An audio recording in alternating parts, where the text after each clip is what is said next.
Welcome to the Subversive Stitch podcast. My name is Anna Marie, and today, without editing this, so it might be a little rambly, I'm just going to talk you through the things that I've made recently, specifically, I guess, like over the summer, really. This is a bit later than I kind of planned originally to put this out, but whatever. And then a couple things that I'm in the middle of doing and maybe that I'm thinking about doing, depending on how long I talked for and what I feel like. So, I say I'm not going to edit, but I am hopefully going to insert some pictures of some of the stuff that I have to share. Okay, we'll start with knitting, then we'll go to sewing, and then I'll show you some stuff I've been spinning as well, which is very exciting. So the first thing, I'm not sure if I did finish this first, but I think I did, is this top. So it's a self-drafted raglan with these like great sleeves, which I'm very happy with. And yeah, it looks like this. I would be wearing it constantly, but one of my major problems with it is that it makes me itchy. Also, this is not a good top to wear under, but basically, like, I'm pretty happy with the fit. It's maybe like a little bit short in the torso and like actually a bit wide. I think is mainly the thing. So like, I think I increased because I was so worried that it wouldn't fit. Classic issue. That I actually should have split for, like, I increased too much when I should have actually maybe like split for the body like earlier than I did. Yeah, but I am still really happy with this considering it's the first thing I self-drafted and it does fit, and like I love the sleeves, and I think, you know, I do like the bottom trim as well, but I also ran out of the colour that I was using, multiple colours that I then, so that made me a little bit sad, but it's, you know, supposed to be a scrappy project.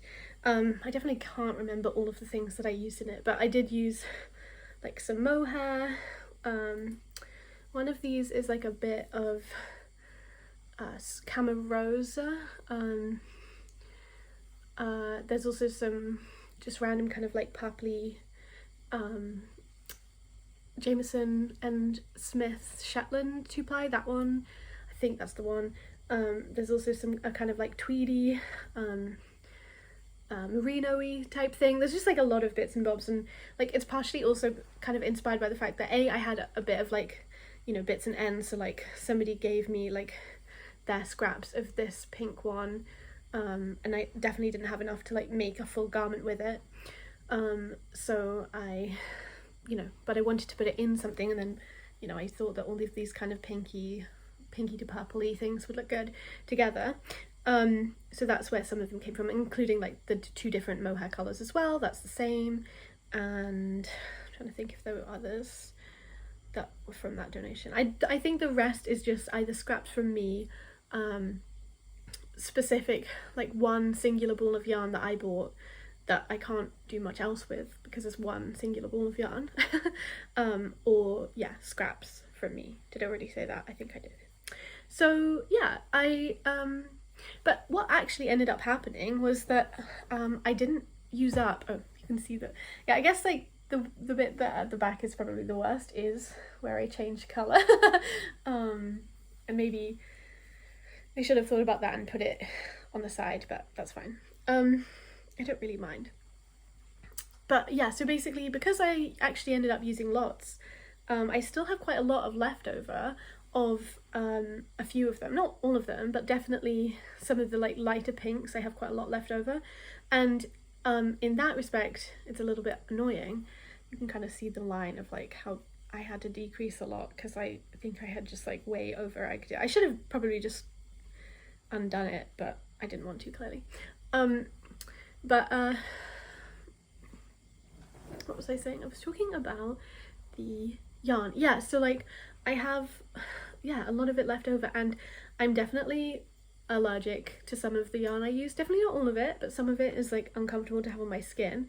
I can wear, you know, like something under it. It's like I have like a white long sleeve top that works under it, but that is a little bit annoying, and it does also change what I can wear under it too, and like the looks that I can make with it. So you know, yeah, that's I guess the main issue with it, but overall still very happy as like with it as a project, and I'm definitely gonna like probably try out the same kind of thing again. Part of me I'm suddenly getting very interested in like goth clothing because I watched the film Lisa Frankenstein and became obsessed with it because it's like the best film ever. So I was wondering if maybe I could make one in black, just because like it'd be great to have like swoopy sleeves, but then maybe I would just make the whole thing in mohair. I don't know, this is obviously not going to happen anytime soon, but yeah, so there's that very exciting project. Happy to have completed it. Okay, so the next thing is this skirt, which I don't think is going to look that great when I hold it up and stuff, although the fabric's great. So I made this skirt, it's a pleated skirt.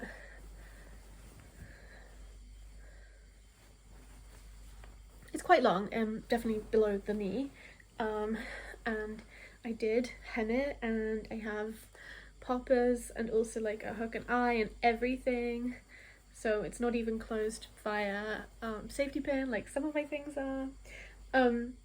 And yeah, it does cross over quite heavily at the front because I kind of just like sort of eyed my measurements, and then I was also again so worried that it wouldn't fit that I made it quite large.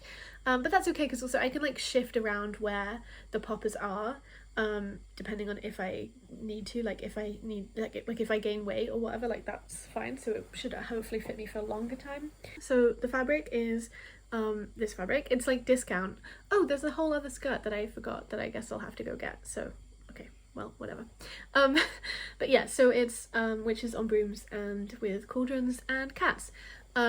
And yeah, I got this fabric discounted in like August or something, which is obviously partially why it was on discount, because it's a Halloween fabric. But I was really happy with it, and yeah, I'm really happy with how this skirt came out. I kind of made it as well as this other skirt too, because I have two petticoats, and I've had them for many years now, especially one of them probably for like 15 years or something, maybe slightly less, but like definitely like a decade or more.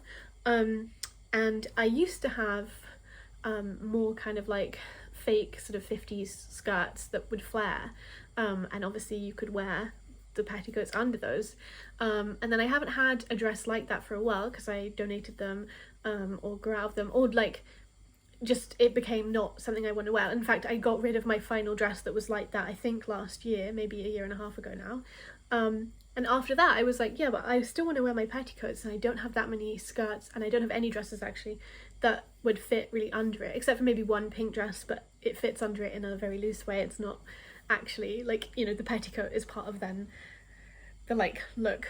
And so I then was like, well, I should just make some more skirts that I can wear with a petticoat, and this one I think especially looks really good with a petticoat under it. I'm looking forward to it being like Halloween season, and like wearing this too, because I think that was fun. I mean, I have been wearing it anyway because like I like it. I'm gonna wear it whatever time of year.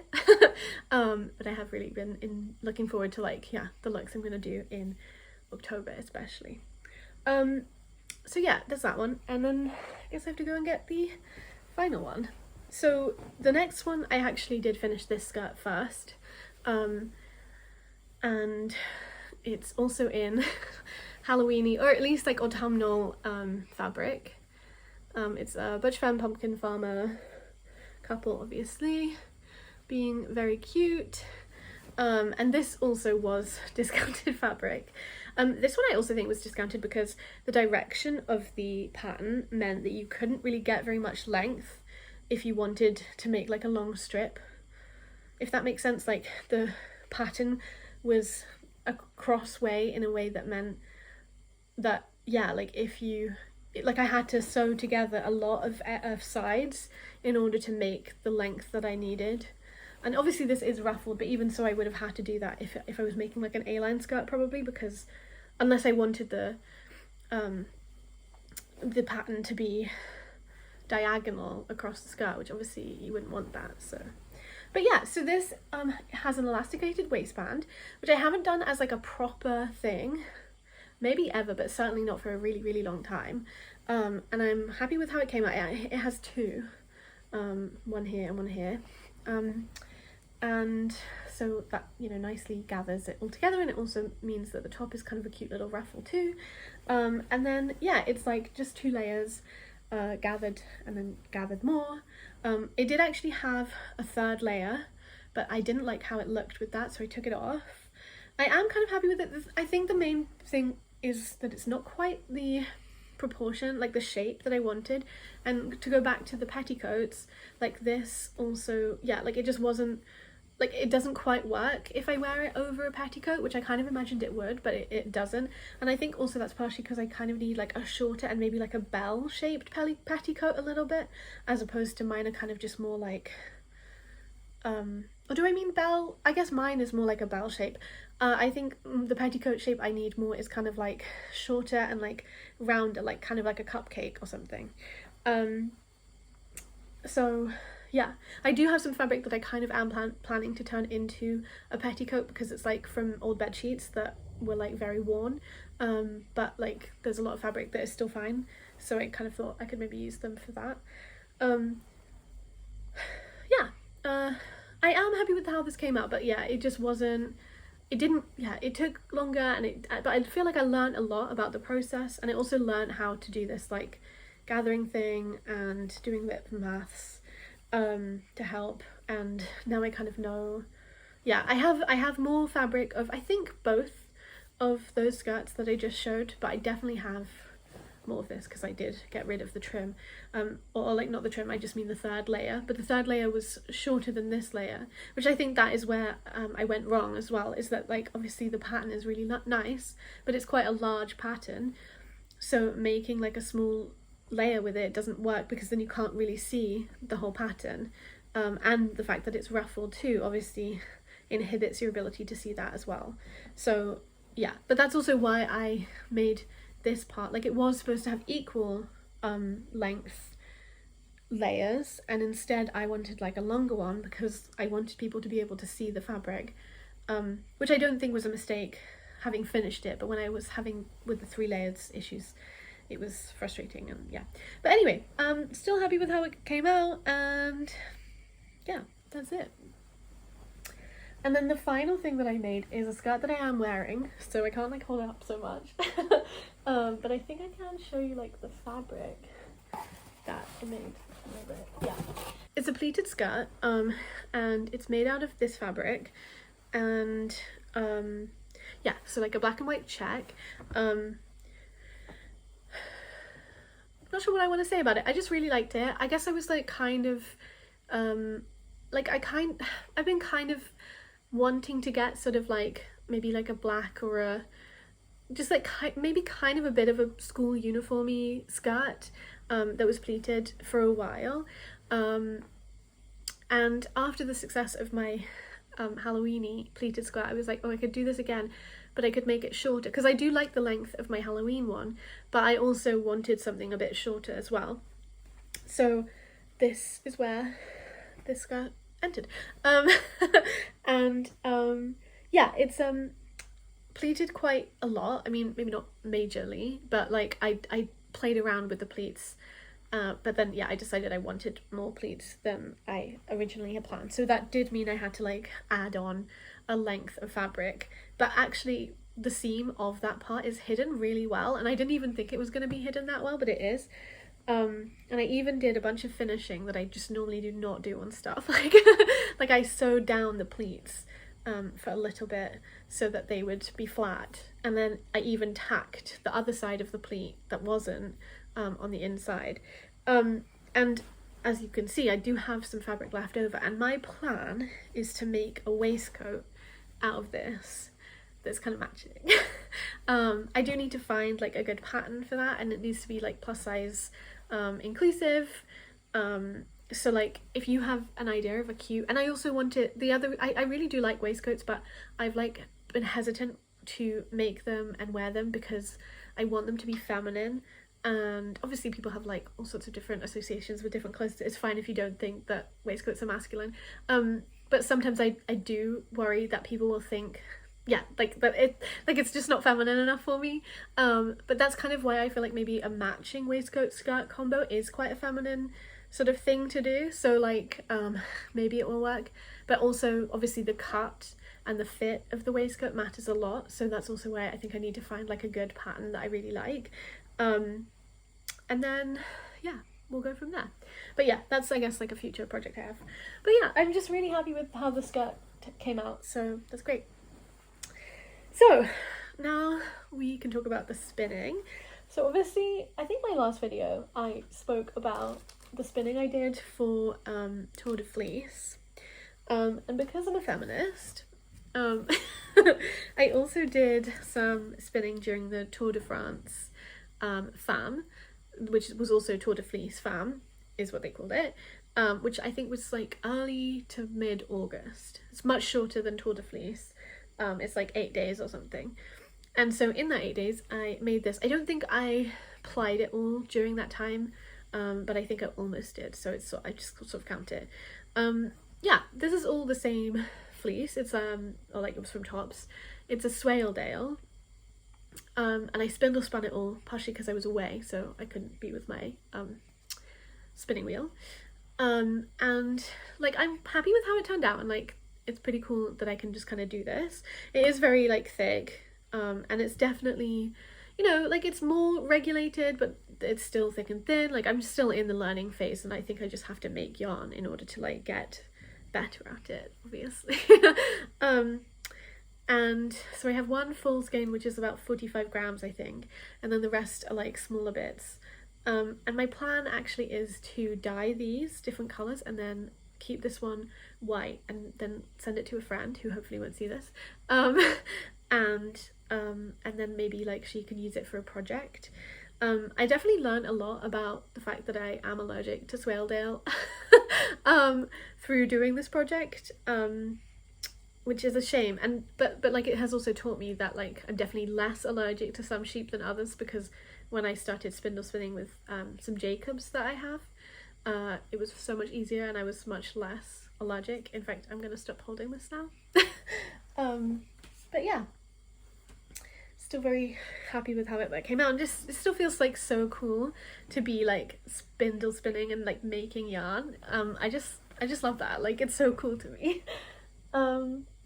I do also have this, which is just like a little hodgepodge of like leftover yarn, which I also think is lovely. And this is definitely like I'm getting much better at being thinner. Like this yarn, obviously like it's still irregular, but it's definitely like these are much more consistent together. And I also do have, this is more talking about like stuff that's still happening, like it's like works in progress, that's a word. But look how cute that is. I love it so much. I do have some, this is the Jacobs that I was talking about. I spindle spun these, so I have these single plied, and the next thing I need to do is just ply them together, and that's all of that fibre. I made like the bits that kind of fell out of this, if that makes sense, like the bits that like the schlubbier bits that came off of this, I then just like made this with it. That's anyway, so like yeah, I just want to play these together, and then I'm kind of hoping to maybe sew a little mouse out of the grey yarn, and then like I could use a different colour for the ears. And yeah, I don't know if you can see, like I'm not really a grey person, and I struggle with like, yeah, colours that I feel like are kind of boring, but I do really quite like this grey. I think it has a really nice shine, and it's also kind of got like maybe like a few other colours in it too to some degree. I don't know, anyway, it's nice. And like I hope you can also see that my singles are just like so much like thinner, but also like similarly sized. And again, like it's still not always consistent, but I also think that I did better with the second lot than the first lot, of course. This is my spindle that I use. It's just like a top wall spindle. Top wall, it is, isn't it? Is it WHORL? but I am really hoping to try some other spindles. Especially I really want to try a Jalagan spindle, and I really want to try, I don't know, all of the spindles. I'd also really like to try like a smaller spindle to see like how small I can spin, because obviously, yeah, the size of the spindle does impact how thin you can go and like how, yeah, little.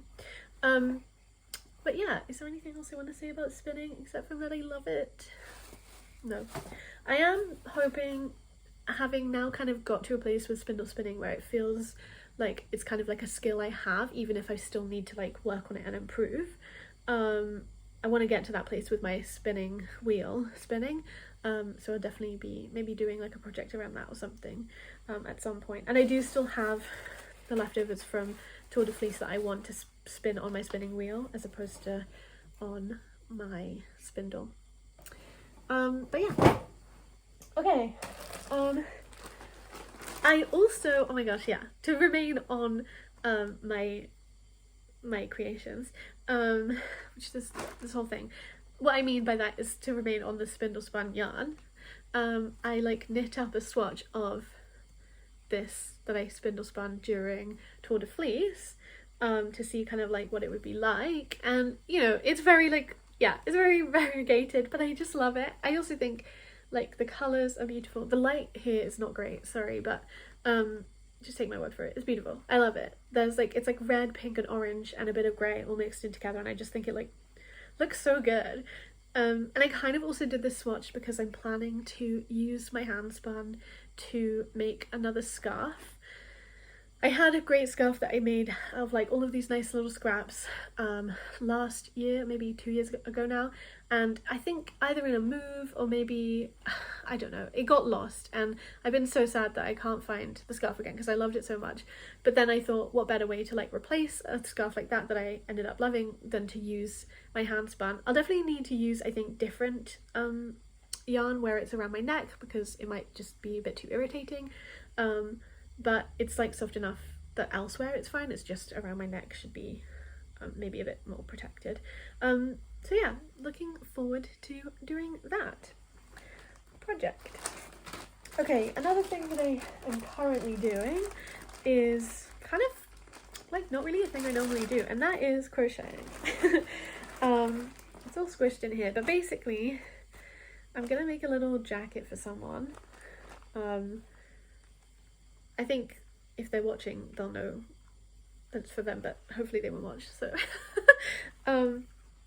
Okay, well, it's all like attached together, but anyway, I'm just crocheting these squares so far with orange, red, and yellow, and sometimes the yellow and red are like switched in a different order, but the orange is always on the outside, and I do have more of the inside ones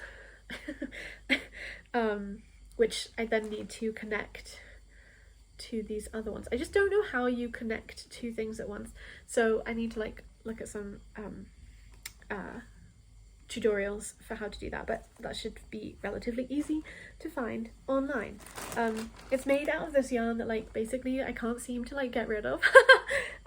Like first of all, I used it when I was like a very beginner in like 2020 with making like full garments to make the Harry Styles cardigan, but it's like dropped Paris, and I held it double, which now thinking about that is just wild to me, and so it's like a cotton yarn, so I made this like very heavy double you know, like doubled up cardigan, and I did like wearing it, but it took forever to dry, obviously because it was held double, and it was already like an hour and wait anyway, and so yeah, I just did not wear it enough, and there was like obviously a lot of yarn, so I unraveled all of it, and then I made a dress for myself, like a look at my holes dress. I also made a look at my holes for one of my friends, and then I made one for another of my friends, and then the one that I made for the first friend, she gave it back to me because it like had grown in the wash and like she wasn't wearing it, so then I undid that.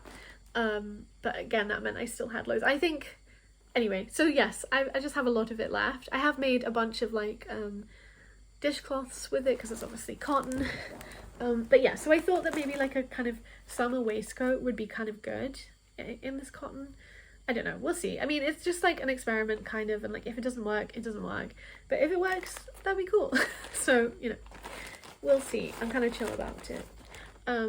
Yeah, I'm using a 6.5mm needle to make it, and it is inspired by like a particular vintage pattern, which I'll maybe post a picture of to show you.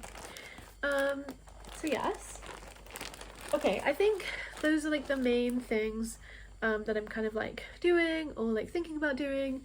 The waistcoat, then this one, and obviously I have some more yarn to play up, and then I think like some projects that I would like to now start again now that we're out of the summertime, because I did just sort of stop knitting really, is I started knitting, I think it's like the poppy vest. Anyway, obviously I did not get very far, which is like a Susan Crawford vintage pattern, that should hopefully end up looking like this. Like this is the color work section of it, which I do love. I think that looks great. I think I chose like really cool colors to work together, to be honest. So yeah, but it's just a vest. And then I do also have my Julia Morrow Can Do cardigan, which I also, I mean, I have definitely made progress on. It's just difficult for me because it's knit back and forth, and so there's just like a lot of purling, which is really painful, and so I just like stopped doing it for a while, but now, you know, it would be lovely to finish, so hopefully I will. Otherwise I might see if I can get like a friend to help me with it. I've done the fronts. Have I done both? Yeah, I've done both the fronts, so I've got the back to do, and then the sleeves and like the collar and button band and stuff, and then it will be done. So, you know, I guess I am over halfway, but I suppose the sleeves probably take a lot, so maybe not. But anyway, I mean, the sleeves are like not worrying to me at all because they're knit in the round, so that doesn't matter. So in that case, I probably have not very much back and forth knitting to do left, so I should really get a move on and try and finish it because it's all in pink. Also, I kind of have plans to embroidery stitch on the back communism and or Butch Femme Love is Forever, which is the same thing, as we all know. So yeah, I think that's everything like I wanted to chat about and show off. Definitely let me know like what you thought, and if you've made anything recently that you've loved, and yeah, if you have any cool waistcoat patterns, and if you're into spinning and like what kind of spindles you want to spin. Oh, I should have said also I have this very exciting delivery of like raw fleece, raw Zwartbles fleece. It was like on offer, and then so I got some. And I haven't like prepared it or anything yet. I'm kind of waiting for a time when I have time to do that, or at least like I definitely won't, I'll have to do it in sections because like I don't have space to like work on a whole fleece, but I'm really excited about it. I think it's like so beautiful, and yeah, I'm like so excited to be learning more about fibre and sheep, and yeah, like preparation and wool and all of that stuff. So yeah, hopefully, you know, I'll be sharing the fruits of that labour at some point too. Cool, I think that is finally everything. I hope that you're having a nice day when you see this, and I will talk to you when I next talk to you. Bye!